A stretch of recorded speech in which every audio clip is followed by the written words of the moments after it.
Salut, salut, chers frères, chers sœurs. En fait, pendant que nous sommes en train de veiller, pendant que nous essayons d'être aux aguets des informations, de protéger le Niger, de protéger les pays africains, il y en a qui pensent que nous dormons. C'est-à-dire qu'ils tissent les plans machiavéliques contre l'indépendance économique, l'indépendance totale de l'Afrique, l'indépendance monétaire de l'Afrique. Mais nous ne dormons pas.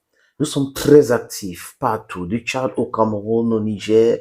Nous sommes debout au Sénégal, en Côte d'Ivoire, au Bénin, au Togo. Nous sommes debout en Guinée-Conakry. Nous sommes debout en Guinée-Bissau. Nous sommes debout au Burkina Faso, au Mali. Nous sommes debout en Guinée-Conakry, en Algérie. Nous sommes debout pour la libération de l'Afrique. There is no turning back. Somebody somewhere should not stay and think that we're going to be turning back. No, there's no way. There is no way. It's a movement. Le mouvement est déjà parti. C'est aux autres de s'accommoder avec le mouvement. C'est assez gérontocrate, assez corrompu, assez détourneur des fonds publics de façon sauvage. C'est à ceux-là qui manipulent certains soi-disant chefs d'État africains qui sont des sous-préfets en réalité de la France. C'est à ceux-là de s'accommoder de la situation et comprendre qu'il est temps de changer le paradigme, qu'il est temps d'abroger tous ces accords commerciaux qu'ils ont signés, du banditisme qu'ils ont signé avec les pays africains. Il est temps de comprendre qu'il faut la compétitivité. Il faut qu'ils achètent les matières premières africaines à un bon prix, au prix du marché, et non signer des accords pour détruire l'avenir de la jeunesse africaine. Il est temps de comprendre que nous ne voulons plus mourir dans la Méditerranée. Il est temps de comprendre ce message. Et c'est un message fort de la jeunesse africaine, de la jeunesse consciente africaine aujourd'hui qui se dit non, trop, c'est trop. Nos grands-parents ont souffert, nos parents ont souffert, nous aussi, non, ça ne peut pas être le cas. Oui. Et nos enfants, there is no procrastination of our problems to our children. We have to solve our problem. Our generational problem should be solved by this generation. The other generation will solve their own problem because they'll have their own reality. Et les amis, comme ils pensent que nous dormons, ils pensent que on a baissé la garde et tout, ils veulent utiliser d'autres subterfuges. Et les informations ont été diffusées de façon claire par le porte-parole de nouvelles autorités du Niger. C'est comme ça qu'il faut les appeler désormais, parce que ce vassal, ce sous-préfet qu'on appelle Zuma, ou c'est Bagbo Zoum ou Bazooka, je n'en sais rien, doit être écarté de très loin de tout ce qui concerne l'Afrique. Parce que c'est un monsieur qui a dit dans une interview que le Niger n'est pas très intéressant pour la France parce que le Niger ne donne rien à la France. Que l'uranium de la France, après on peut acheter à Kazakhstan, au Niger, franchement, c'est quoi? Ce n'est rien. Mais c'est lui qui était président du Niger. C'est lui que on a imposé pour gérer les affaires du Niger. Heureusement que il y a des enfants du Niger qui se sont levés pour dire ce monsieur ne doit pas continuer à prospérer ici. C'est ce même Bazoum qui a humilié le général chef d'état-major Salif Maudi. Salif Maudi aujourd'hui qui est numéro 1, peut être numéro 2, ça dépend. C'est lui qui a fait le tour de Burkina Faso, Mali, Guinée, Conakry pour dire que Canvas support for his country. Et nous savons tous aujourd'hui, les amis, que Wagner est déjà à Niamey. Wagner est déjà à Niamey. Vous avez vu vous-même dans beaucoup de vidéos le président turc qui fustige la France, qui accuse la France des abus incroyables en Afrique, en Algérie, au Rwanda, et que cela cesse au Niger et que vraiment la Turquie soutient le Niger, les Nigériennes. C'est de ça qu'il est question. Donc, on apprend, les amis, que il y a un pays de l'Afrique centrale qui va servir de base arrière pour l'attaque contre le Niger. Et quand je regarde les pays il n'y a que un ou deux peut-être, bon, vraiment un pays, le Tchad, qui partage des frontières raisonnables avec le Niger. Et donc, si les forces de la CEDEAO ou de la France vont quitter le Tchad pour attaquer le Niger, j'ai craint pour le peuple tchadien. Le peuple tchadien a dit non à ces non-sens.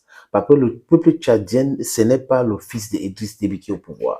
Le peuple tchadien, ce n'est pas la France. J'ai écouté le ministre de la Défense tchadien, il dit que non, on ne peut pas utiliser le Tchad comme base arrière pour attaquer le Niger. J'espère bien. J'espère que le gouvernement tchadien actuel n'a pas cédé à cette pression-là pour utiliser les territoires tchadiens pour attaquer le Niger. Vous savez, il y a la rébellion au Tchad. Ils n'ont pas encore réglé ce problème. Et la CEDEAO est allée en Libye pour essayer de discuter avec les Libyens. Parce qu'ils savent que si le Tchad fait un truc comme ça, c'est trop facile de déstabiliser le Tchad. Trop facile de déstabiliser le Tchad. Le Niger a déjà commencé à envoyer les troupes sur sa frontière avec le Niger en attendant le OK pour lancer aussi les hostilités. Les amis, les gens ne sont pas dupes.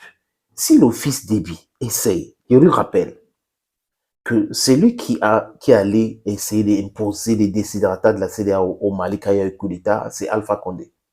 Il a été chassé du pouvoir bien après par Mamadou Doumbia.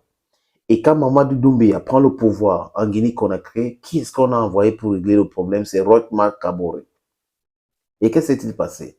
Après, on a chassé Rochmar Kaboré du pouvoir, Damiba et après Ibrahim Traoré aujourd'hui. Les amis, c'est pas fini.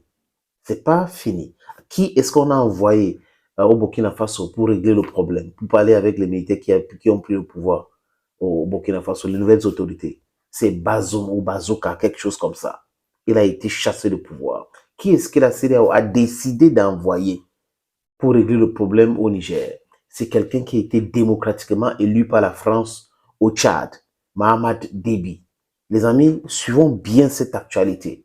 Si Mahamat veut utiliser le Tchad pour déstabiliser le Niger, qu'il sache qu'il est encerclé par des gens et qu'il y a les désordres dans son propre pays et que lui, il va prendre un avion pour fuir, pour aller en France. Oui, il va aller en France. Et les pays de la CEMAC qui sont truffus des gens antidémocratiques, je vais dire les gouvernants, la classe gouvernante ou les gens qui veulent seulement mourir au pouvoir, voilà le mot, doivent, pour la survie même de leur peuple, s'ils ont encore une petite, une espèce d'amour même pour leur peuple, doivent dire non à cette aventure. Parce que cette aventure va déstabiliser la sous-région CEMAC. Pas que ça va déstabiliser l'Afrique de l'Ouest. Donc, les gens, ils voient ça, ils ne comprennent pas de quoi il est question. Wagner est déjà là-bas, avec les meilleurs équipements de guerre. Donc, apprêtez-vous à être déstabilisés aussi.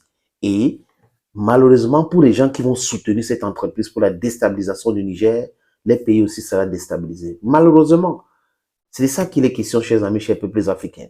La jeunesse tchadienne doit dire non à cette imposture.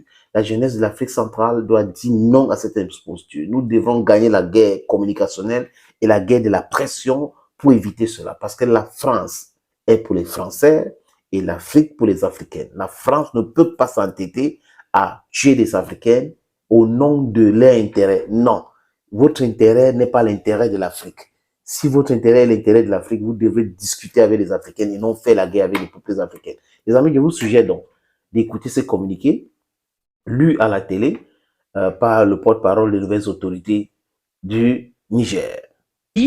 3 communiqués suivant la teneur avec le colonel-major Ahmed Abdraman, porte-parole du CNSP. Communiqué numéro 22. Malgré la désapprobation des populations nigériennes et celle de la CEDEAO d'une quelconque intervention militaire au Niger, la planification de cette guerre a été effectuée. Un prédéploiement des forces devant participer à cette guerre est entamé dans 2 pays de l'Afrique centrale. Le CNSP suit avec attention les préparatifs de cette guerre par procuration, pour laquelle le mandat de la CEDEAO était juste un quitus nécessaire. Le CNSP prend à témoin l'opinion nationale et internationale et affirme que tout État à partir duquel une action militaire est dirigée contre le Niger sera considéré comme co-belligérant.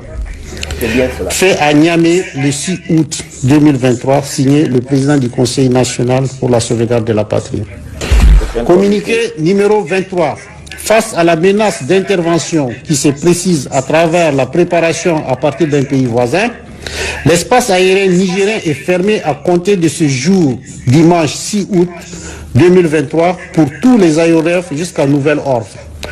Toute tentative de violation de l'espace aérien national fera l'objet d'une riposte énergique et instantanée. Fait à Niamey le 6 août 2023, signé le président du Conseil national pour la sauvegarde de la patrie. Communiqué numéro 24.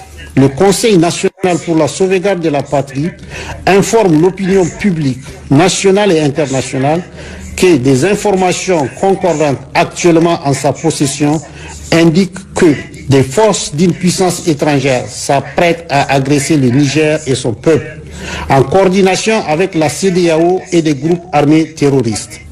Le Conseil national pour la sauvegarde de la patrie met en garde la CEDEAO à la solde de cette puissance étrangère contre toute ingérence dans les affaires intérieures du Niger, ainsi que les conséquences désastreuses de cette aventure militaire sur la sécurité de notre sous-région, sa stabilité et l'unité de notre communauté.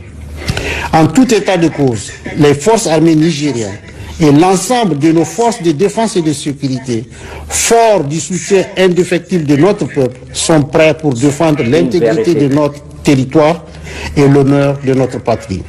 À cet effet, le Conseil national pour la sauvegarde de la patrie lance un vibrant appel à la jeunesse, aux dignes filles et fils de notre pays, pour qu'ils se tiennent prêts pour la défense de la patrie.